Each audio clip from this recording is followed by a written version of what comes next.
kolmas on siis töö mõte või tähendus.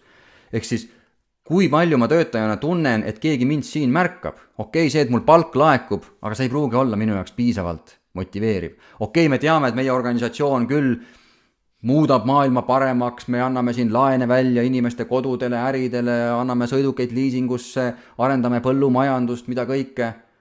Aga kas ma päriselt tunnen igapäevaselt, et mina teen seda maailma paremaks? Võib-olla ma isegi ei kohta neid kliente.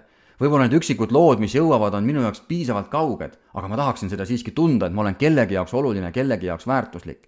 Ja võib-olla ma tahaksin tunda seda ka selle inimese poolt, kes mu lõpuks siia värbas, ehk siis oma juht. Aga kui minu juht näeb seda asja teistpidi, et töö kiidab tegijat ja palk kiidab tegijat ja võib-olla ta tunneb, et tema ootused on nii palju kõrgemad, et ükski inimene nendele ei vasta, mistõttu ta ka ei tunnusta, või ta tunneb lihtsalt, et ma olen eestlane jutumärkides ja meile pole kombeks ilusaid asju välja öelda, siis see on tegelikult ju juhi probleem. Sest et kui töötajad ei tunne, et tema tööl on mõte ja tähendus, ükskõik kas siis väljapoole organisatsiooni, meeskonna sisse või ainult ka juhile, kui ta ei tunne seda, siis paratamatult tema motivatsioon hakkab langema ja siin on juhil oma roll.